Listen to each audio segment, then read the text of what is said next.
تو پہاڑ اس کے خوف اور دہشت کی وجہ سے پھٹ جاتے. لیکن آج ہم یہ دیکھتے ہیں کہ یہ حضرت انسان، اس قرآن کا حامل، نبی صلی اللہ علیہ وسلم کا امتی، اس بار کو اپنے کندھوں پہ اٹھائے ہوا ہے، لیکن اس کے اوپر کبھی لرزہ طاری نہیں ہوتا. اسے کبھی اللہ کے سامنے اس جواب دہی کا احساس جو ہے، اس کے وجہ سے کوئی خوف اس کے دل کے اندر پیدا نہیں ہوتا کہ میں نے آخرت میں اللہ تبارک و تعالیٰ کے سامنے یہ جواب دہی کرنی ہے کہ اللہ کی جو شریعت، اللہ کا جو دین رسول کے ذریعے سے مجھ تک پہنچا تھا، اس امانت کے ساتھ میں نے کس قدر جو ہے وہ دیانتداری برتی. قرآن کریم میں ایک اور جگہ اللہ تبارک و تعالیٰ ارشاد فرماتے ہیں، یا ایھا الذین آمنوا لا تخونوا اللہ والرسول وتخونوا اماناتکم وانتم تعلمون. اے ایمان والو، اللہ اور اس کے رسول کے حقوق میں اور اپنی امانتوں میں جانتے بوجھتے خیانت مت کرو. یہاں اللہ تبارک و تعالیٰ نے پھر ہمیں اس بات کی ہدایت اور تاکید کی ہے کہ اللہ اور رسول کے حقوق میں بددیانتی اور خیانت نہ کرو. اللہ اور رسول کے حقوق کیا ہیں؟ اللہ تبارک و تعالیٰ کا جو سب سے بڑا حق ہے وہ یہ ہے کہ کوئی بھی بندہ ہونے کی حیثیت سے اللہ تعالیٰ کی توحید میں کسی دوسرے کو شریک نہ کرے، اللہ کی عبادت میں کسی دوسرے کو شریک نہ کرے، اللہ کے اسماء اور صفات میں کسی دوسرے کو شریک نہ ٹھہرائے. تو شرک سب سے بڑا ظلم ہے، اور اللہ تبارک و تعالیٰ کا یہ حق بنتا ہے کہ بندگی اور غلامی کو اس کے لیے خالص کیا جائے. رسول اللہ صلی اللہ علیہ وسلم کا حق کیا ہے کہ رسول کے ذریعے سے جو شریعت ہم تک پہنچی ہے، ہم اس شریعت کے احکامات کے اوپر کما حق کو عمل کریں. اس شریعت نے جن چیزوں کو حرام اور ناجائز قرار دیا ہے ان سے دستبردار ہو جائیں، اور اس شریعت نے جو کچھ کرنے کا حکم دیا ہے اس کے مطابق ہم عمل کریں. اسی طریقے سے ہم اللہ اور رسول کے حقوق ادا کر سکتے ہیں، اور اگر اللہ اور رسول کے احکامات کی ہم پرواہ نہیں کریں گے تو یہ بددیانتی اور خیانت ہوگی. اسی وجہ سے علماء فرماتے ہیں کہ جتنے بھی فرائض اور واجبات ہیں ان کے اوپر عمل کرنا یہ دیانتداری ہے، اور ان کی خلاف ورزی کرنا بددیانتی اور خیانت ہے. جتنے بھی حرام اور منہیات ہیں، جن چیزوں سے اللہ تعالیٰ نے منع کر دیا، ان میں سے کسی کا ارتکاب بددیانتی اور خیانت ہے. اسی طریقے سے جو عبادات اللہ نے ہم پہ فرض کی ہیں، نماز ہے، روزہ ہے، زکوٰۃ ہے، حج ہے، ذکر ہے، ان کو حق ادا نہ کرنا بددیانتی اور خیانت ہے. میرے بھائی اور بزرگوں، یہ امانت کا جو وسیع تر تصور اسلام میں دیا گیا ہے، اس کو اپنے سامنے رکھیں اور اس کے بعد اپنی زندگیوں کا جائزہ لیں. یہ ہمارے لیے ایک لمحہ فکریہ ہے کہ آج ہم اللہ تبارک و تعالیٰ کی اس امانت کے ساتھ کیا سلوک کر رہے ہیں جو دین اسلام کی حیثیت سے رسول اللہ صلی اللہ علیہ وسلم کے ذریعے سے ہم تک پہنچا ہے. جبریل علیہ السلام کو جبریل امین کیوں کہا جاتا ہے؟ اللہ کی وہ امانت جو جبریل کے ذریعے سے اللہ تبارک و تعالیٰ نے انبیاء اور رسولوں تک بھیجی، اس کو پوری دیانتداری کے ساتھ انبیاء اور رسولوں تک پہنچانے کا حق انہوں نے ادا کیا. اس لیے جبریل آمین کے نام سے مشہور و معروف ہے. انبیاء علیہم السلام نے اللہ کی اس امانت کو کما حق کو بندوں تک پہنچایا، اس لیے سارے کے سارے انبیاء اور رسول صدیق اور آمین کہلائے. اب مجھے اور آپ کو اس بات کا جائزہ لینا چاہیے کہ ہم تک وہ امانت پہنچ چکی ہے، ہم اس امانت کے ساتھ کیا حشر کر رہے ہیں. یہاں جو اللہ تبارک و تعالیٰ نے ارشاد فرمایا کہ لا تخونوا اللہ والرسول، اس آیت مبارکہ کی تشریح میں عبداللہ ابن عباس رضی اللہ تعالیٰ عنہ ارشاد فرماتے ہیں کہ نیک اعمال جو اللہ تعالیٰ نے ہم پر فرض کیے ہیں وہ سارے کے سارے اللہ کی امانت ہیں، ان کے ساتھ ہمیں بددیانتی اور خیانت نہیں کرنا چاہیے. سورہ نساء میں اللہ تعالیٰ ارشاد فرماتے ہیں ان اللہ یأمرکم ان تؤدوا الامانات الی اہلہا، کہ بے شک اللہ تعالیٰ تمہیں اس بات کا حکم دیتا ہے کہ امانتیں انہی لوگوں کے سپرد کرو جو اس کی اہلیت رکھتے ہیں. وَإِذَا حَكَمْتُمْ بَيْنَ النَّاسِ أَن تَحْكُمُوا بِالْعَدْلِ، اور جب کبھی تمہیں لوگوں کے درمیان کوئی فیصلہ کرنا ہو ان کے کسی معاملے کا، تو پوری دیانتداری کے ساتھ عدل کے تقاضوں کے مطابق وہ فیصلہ کرو. ان اللہ نعم ما یعظکم بہ ان اللہ کان سمیعا بصیرا، بے شک اللہ تعالیٰ تمہیں اس کا تاکیدی حکم دیتا ہے، اس بات کی تمہیں تاکید کرتا ہے کہ امانتیں انہی لوگوں کے سپرد کرو جو امانت کا حق ادا کرنے کی اہلیت رکھتے ہوں۔ اس بات کی اللہ تعالیٰ نے ہمیں تاکید کی ہے۔ اس آیت مبارکہ کا شان نزول مفسرین نے یہ لکھا ہے کہ جب نبی کریم صلی اللہ علیہ وسلم ایک موقع پہ جب مکے میں تھے تو آپ نے اس خواہش کا اظہار کیا کہ آپ بیت اللہ کے اندر داخل ہو کر اللہ تبارک و تعالیٰ کی عبادت کریں، تو اس وقت جو کلید بردار کعبہ تھے، بیت اللہ کی چابی جن کے پاس تھی، عثمان بن طلحہ، ان سے آپ نے چابی طلب کی تو انہوں نے چابی دینے سے انکار کر دیا۔ اللہ کے نبی صلی اللہ علیہ وسلم نے ارشاد فرمایا کہ عثمان، ایک وقت وہ آئے گا کہ اللہ تعالیٰ یہ چابی میرے ہاتھوں میں تھما دے گا اور میں جس کو چاہوں گا یہ چابی تفویض کر دوں گا۔ اور پھر وہ وقت آیا کہ جب نبی کریم صلی اللہ علیہ وسلم مکے میں فاتحانہ داخل ہوئے، وہ چابی آپ کے پاس پہنچی۔ مختلف لوگوں نے اس خواہش کا اظہار کیا کہ وہ چابی ان کے حوالے کر دی جائے۔ آپ کے چچا حضرت عباس رضی اللہ تعالیٰ عنہ نے بھی اس خواہش کا اظہار کیا۔ اللہ تعالیٰ نے آسمانوں سے وحی نازل فرمائی کہ ان اللہ یأمرکم ان تؤدوا الامانات الی اہلھا، اللہ تمہیں اس بات کا حکم دیتا ہے کہ امانتیں ان لوگوں کے سپرد کر دو جو ان کے اہل ہیں یا جن کا حق بنتا ہے، ان کو امانتیں حوالے کر دو۔ اللہ کے نبی صلی اللہ علیہ وسلم نے وہ چابی حضرت عثمان رضی اللہ تعالیٰ عنہ کے ہاتھ میں دی اور ارشاد فرمایا کہ اب یہ قیامت تک تمہارے خاندان کے پاس رہے گی۔ اللہ کے نبی صلی اللہ علیہ وسلم نے اس سے وہ انتقام نہیں لیا، بلکہ وہ امانت اس کے حوالے کر دی جس نے وہ چابی رسول اللہ صلی اللہ علیہ وسلم کو دینے سے انکار کر دیا تھا۔ یہ ہے اسوہ رسول جو ہمارے سامنے آتا ہے۔ اس آیت مبارکہ کی تفسیر میں اکثر علماء نے یہ بات بھی لکھی ہے کہ مسلمانوں کے جو نمائندے منتخب ہو کر کسی بھی ذریعے سے حکومت کے مناصب پر فائز ہوتے ہیں، وہ چونکہ اس عہدے اور منصب کے امین بنائے جاتے ہیں، اس لیے انہی لوگوں کو وہ امانتیں سپرد کی جائیں جو اس کے اہل ہیں، اس لیے کہ اللہ حکم دیتا ہے کہ ان اللہ یأمرکم ان تؤدوا الامانات الی اہلھا، امانتیں ان لوگوں کے سپرد کرو جو اس کی اہلیت رکھتے ہیں۔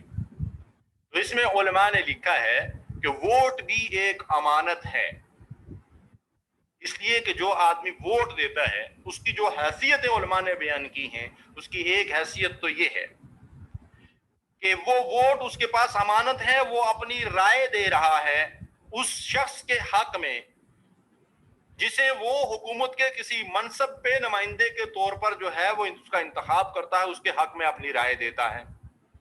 دوسری بات یہ ہے کہ وہ اس کے بارے میں سفارش کرتا ہے۔ تیسری بات یہ ہے کہ وہ اس کی اہلیت کی کہ یہ امانت دار ہے، گویا کہ گواہی اور شہادت دیتا ہے۔ اور چوتھی بات علماء نے یہ لکھی ہے کہ گویا کہ وہ اسے وکیل بناتا ہے اس عہدے اور منصب کے لیے۔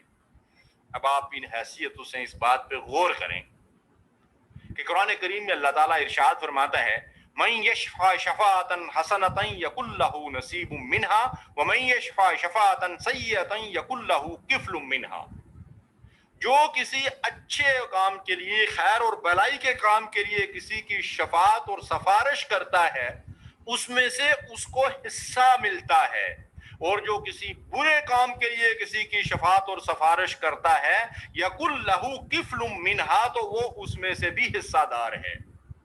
اس بنیاد پہ مفسرین اور علماء نے یہ بات لکھی ہے کہ جو آدمی کسی عہدے اور منصب کے لیے کسی کے حق میں اپنا ووٹ یعنی اپنی رائے دیتا ہے اور اپنی طرف سے سفارش کرتا ہے، اور خدا نخواستہ وہ آدمی اس منصب کا اہل نہیں ہے اور وہ اس منصب پہ پہنچ کر بددیانتی کرتا ہے، خیانت کرتا ہے، لوٹ مار کرتا ہے، تو اس کی اس ساری سیاکاریوں میں، اس کی ساری بدکاریوں میں، اس کی ساری لوٹ مار میں اس کے حق میں رائے دینے والے ووٹر اللہ تبارک و تعالیٰ کے ہاں ماخوذ ہوں گے۔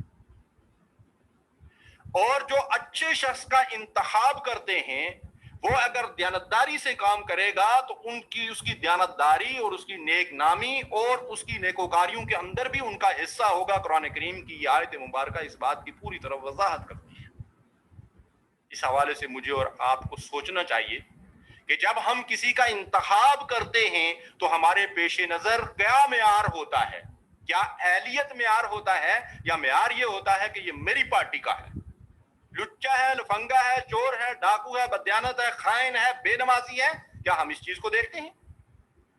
دوسری چیز جو ہم دیکھتے ہیں پارٹی کے بعد، وہ ہم دیکھتے ہیں کہ اس کا ہمارے ساتھ کوئی خاندانی تعلق ہے، اس بنیاد پہ خواہ وہ جیسا بھی ہو ہم اس کا انتخاب کرتے ہیں۔ اور تیسری چیز جو عموماً ہم دیکھتے ہیں تو پھر وہ اپنے ذاتی مفاد کو دیکھتے ہیں، قومی اور ملکی مفاد کو ہم نظر انداز کر دیتے ہیں۔ تو میرے بھائی اور بزرگوں، ہمیں اس حوالے سے سوچنا چاہیے کہ قیامت کے دن ہم اللہ تعالیٰ کے ہاں اس بات کی کیا جواب دہی کریں گے۔ نبی کریم صلی اللہ علیہ وسلم نے ارشاد فرمایا والغلول من جثا جہنم، خیانت اور بددیانتی کا انجام جہنم کی آگ ہے۔ اور نبی صلی اللہ علیہ وسلم نے فرمایا جس سے مشورہ طلب کیا جائے وہ امین ہوتا ہے، اسے رائے امانت اور پوری دیانتداری سے دینی چاہیے۔ تو ہم جس کے حق میں سفارش کر رہے ہیں، جس کے حق میں اپنا مشورہ دے رہے ہیں کہ اس کو اس عہدے اور منصب کا جو ہے وہ ہم اہل قرار دے رہے ہیں، ہم نے اپنی طرف سے رائے دے دی۔ اب ہمیں اس بات کا جائزہ لینا چاہیے کہ اس کے بعد جو کچھ وہ کر رہا ہے اس کے ہم بھی ذمہ دار ہیں، اس لیے کہ ہم نے اپنی رائے سے اسے اس عہدے اور منصب تک پہنچایا ہے۔ اللہ کے نبی صلی اللہ علیہ وسلم ارشاد فرماتے ہیں کہ ہمارے اس حکومتی کام پر ہم اس شخص کو حاکم نہیں بناتے جو خواہش رکھتا ہو یا اس کی طلب کرتا ہو۔ مسلم کی روایت ہے، یعنی جو خود سے اس عہدے اور منصب کا طالب ہے، اسلام کی رول سے تو وہ سرے سے نااہل ہے۔ ہمارا حال کیا ہے؟ حضرت ابو ذر غفاری رضی اللہ تعالیٰ عنہ ایک بڑے مشہور صحابی ہیں، مسلم کی روایت ہے کہ نبی کریم صلی اللہ علیہ وسلم کے پاس انہوں نے اپنے آپ کو پیش کیا اور عرض کیا کہ یا رسول اللہ صلی اللہ علیہ وسلم، کیا آپ مجھے گورنر نہیں بنائیں گے؟ اللہ کے نبی صلی اللہ علیہ وسلم نے کیا بات ارشاد فرمائی، توجہ سے سنیے۔ حضور نے ارشاد فرمایا، اور ارشاد فرمانے سے پہلے اپنا دست مبارک ان کے کندھے پہ رکھا اور تھپ تھپایا، اور اس کے بعد ارشاد فرمایا کہ تم کمزور آدمی ہو اور یہ ذمہ داری امانت ہے، یہ قیامت کے دن باعث ذلت اور رسوائی ہوگی سوائے اس شخص کے کہ جو اس کا حق ادا کرے۔ تو تم کمزور آدمی ہو، تمہارے لیے شاید اس کا حق ادا کرنا ممکن نہ ہو، اس لیے یہ بار اٹھانے کی تمہارے اندر ہمت نہیں ہے۔ نبی کریم صلی اللہ علیہ وسلم ارشاد فرماتے ہیں، عائشہ رضی اللہ تعالیٰ عنہ سے روایت ہے کہ میں نے اللہ کے رسول صلی اللہ علیہ وسلم کو اپنے اس گھر کے اندر یہ بات فرماتے ہوئے سنا کہ اے اللہ، جو شخص میری امت کے نظام حکومت کا ذمہ دار بنے اور ان لوگوں پر سختی کرے تو بھی اس پر سختی فرما، اور جو شخص میری امت کے انتظامی معاملات کا ذمہ دار ہو ان کے ساتھ نرمی کرے تو بھی ان کے ساتھ نرمی فرما۔ مسلم کی یہ روایت۔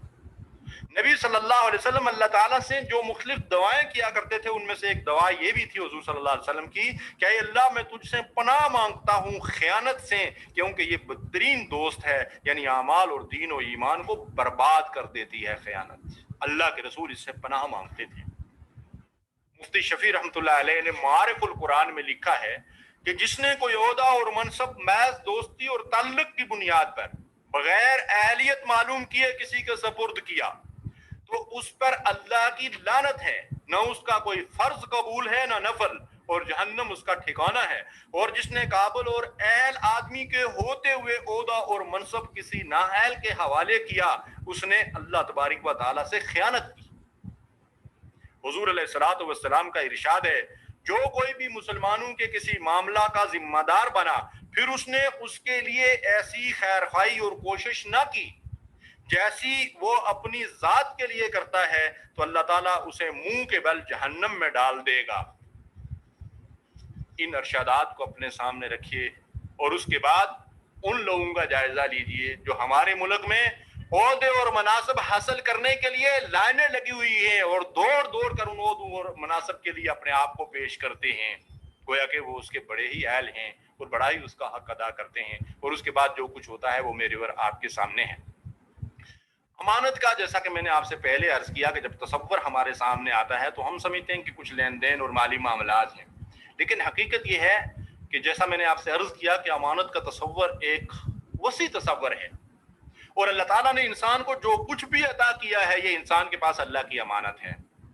اس کا ذکر اللہ نے قرآن میں ایک جگہ یوں کیا ہے کہ ان اللہ اشتری من المؤمنین انفسهم واموالهم بان لهم الجنہ، اللہ نے ایمان والوں سے ان کے مالوں اور جانوں کو جنت کے بدلے خرید لیا ہے. گویا کہ یہ اللہ کے ساتھ بندوں کا، مسلمانوں کا، مومنین کا ایک معاہدہ ہے. تو اس معاہدے کی روح سے جو کچھ بھی ہمارے پاس ہے، مالوں اور جانوں سے مراد کیا ہے؟ مال سے مراد صرف روپیہ پیسہ نہیں ہے. جتنے بھی ذرائع اور وسائل ہمارے پاس ہیں وہ مال کے اندر شامل ہیں.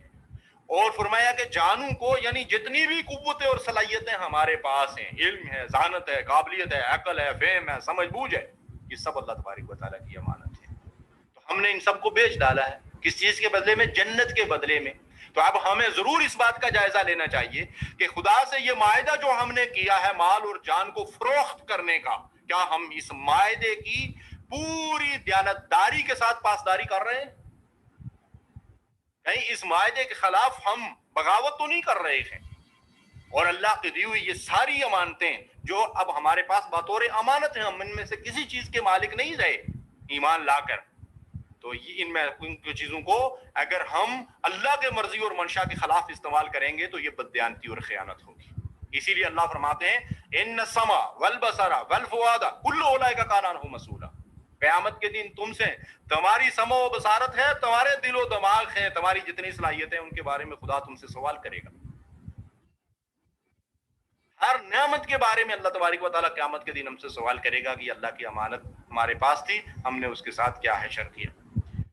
جب کچھ دو لوگ آپس میں مل کر، کچھ لوگ آپس میں مل کر کوئی کام کاروبار کرتے ہیں تو ایک حدیث مبارکہ ہے، نبی صلی اللہ علیہ وسلم نے ارشاد فرمایا یقول اللہ تعالی انا ثالث الشریکین، میں ان شریکوں کے درمیان تیسرا ہوتا ہوں. مثلا دو مل کر کاروبار کرتے ہیں تو اللہ فرماتا ہے کہ میں ان کے درمیان تیسرا ہوتا ہوں، میں ان کا معاون ہوتا ہوں. ان کے اس کاروبار کے اندر خیر و برکت پیدا ہوتی ہے، لیکن کب تک؟ فرمایا ما لم یخن احدہما صاحبہ، اس وقت تک جب تک ان میں سے ایک دوسرے کے ساتھ بددیانتی اور خیانت کرتا. اس حدیث کے اندر اللہ تعالیٰ ارشاد فرماتے ہیں کہ جب ان میں سے کوئی بددیانتی اور خیانت کرتا ہے تو میں ان کے درمیان سے نکل جاتا ہوں اور میری جگہ شیطان آ جاتا ہے، اور پھر وہ جو شیطان جو حشر ان لوگوں کا کرتا ہے وہ میرے اور آپ کے سامنے ہے. ہمارے یہاں کتنے ایسے واقعات ہوتے ہیں کہ لوگ مل کر کام کاروبار کرتے ہیں اور اس کے بعد سال 6 مہینے کے اندر اندر اختلافات پیدا ہوتے ہیں، ایک دوسرے کے ساتھ بددیانتی، خیانت، دھوکہ بازی ہوتی ہے، اور اس کا نتیجہ یہ ہوتا ہے کہ پھر لوگوں کو منصف بنایا جاتا ہے، عدالتوں کے اندر کیس جاتے ہیں، اس لیے کہ آج ہم ایک دوسرے کے لیے قابل اعتماد نہیں رہے. اللہ کے رسول صلی اللہ علیہ وسلم کا فرمان ہے اول ما يرفع من الناس الامانہ، سب سے پہلے جو چیز امت سے اٹھا لی جائے گی وہ امانت ہے. نبی صلی اللہ علیہ وسلم نے فرمایا کہ جب امانت ضائع کی جائے تو قیامت کا انتظار کرو. یہ قیامت کی نشانیوں میں سے ایک نشانی ہے. آپ سے سوال کیا گیا کہ اس کو ضائع کرنا کیسا ہوگا؟ آپ نے فرمایا معاملہ نااہل لوگوں کے حوالے کر دیا جائے گا تو قیامت کا انتظار کرو. کیسے نااہل لوگوں کے حوالے کر دیا جائے گا؟ فرمایا کہ دولت ان لوگوں کے پاس ہوگی جو اس کے اہل نہیں ہوں گے، اس کا حق ادا نہیں کریں گے. علم ان لوگوں کے پاس ہوگا جو علم کا حق ادا نہیں کریں گے. قوت اور طاقت ایسے لوگوں کے ہاتھ میں آ جائے گی جو اس کا حق ادا نہیں کریں گے، اس کے ساتھ بددیانتی اور خیانت کریں گے. یعنی کوئی بھی آدمی کسی لحاظ سے بھی اس کے پاس جو اللہ کی امانتیں ہوں گی وہ ان کا حق ادا نہیں کرے گا، ان کے ساتھ بددیانتی اور خیانت کرے گا. یہ قیامت کی علامتوں میں سے ایک علامت رسول اللہ صلی اللہ علیہ وسلم نے بتائی ہے. اللہ تعالیٰ ارشاد فرماتے ہیں ان اللہ لا يحب الخائنین، اللہ بددیانتوں کو، خائن لوگوں کو پسند نہیں کرتا.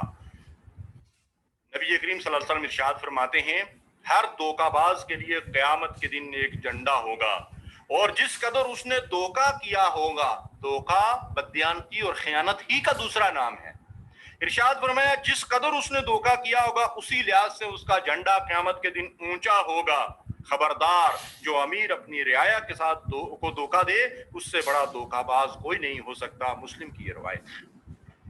آج ہمارے ہاں نہیں، پوری دنیا میں مسلمانوں کی جو لیڈرشپ ہے اور مسلمانوں کی جو قیادت ہے کیا کر رہی ہے، اس کا جو نقشہ ہمارے سامنے آ رہا ہے وہ کیا ہے. اللہ تعالیٰ قرآن میں ارشاد فرماتے وَلَا تَقُلْ لِلْخَائِنِينَ خَصِيمًا، بددیانت اور خائن لوگ جو ہیں ان کی حمایت ہرگز نہ کرو. بددیانت اور خائن لوگ جو ہیں ان کی حمایت ہرگز نہ کرو. لیکن ہمارے ہاں جو صورتحال ہے وہ کیا ہے؟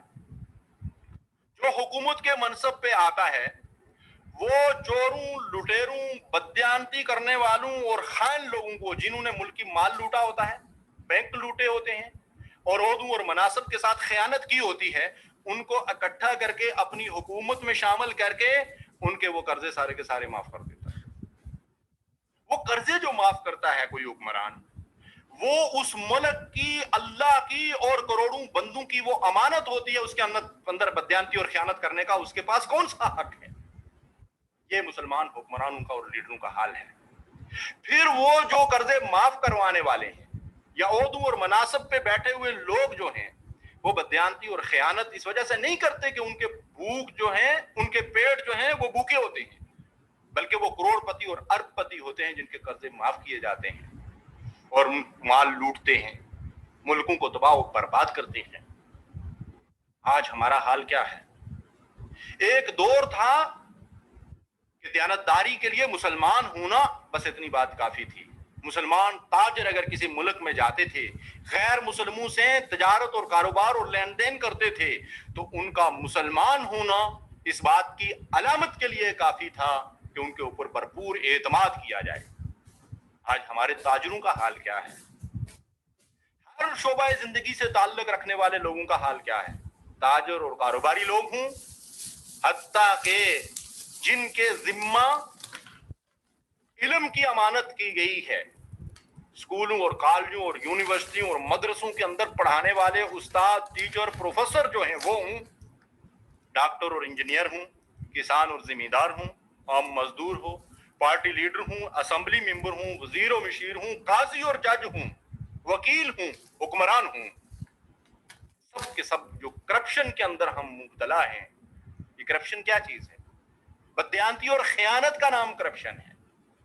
اور ہمارے ملک کا تو پچھلے کسی دور میں میرے خیال میں دنیا میں کرپشن میں یعنی بددیانتی اور خیانت میں شاید دوسرا نمبر تھا، اور آج کل ہو سکتا ہم پہلے نمبر پہ آئے۔ اور یہ معاملہ صرف کسی ایک ملک کا نہیں، پوری دنیا میں مسلمان کا حال یہی ہے۔ آج ہمارے پاس کیا خالص چیز رہ گئی ہے جس کو ہم کسی کے سامنے پیش کر سکیں؟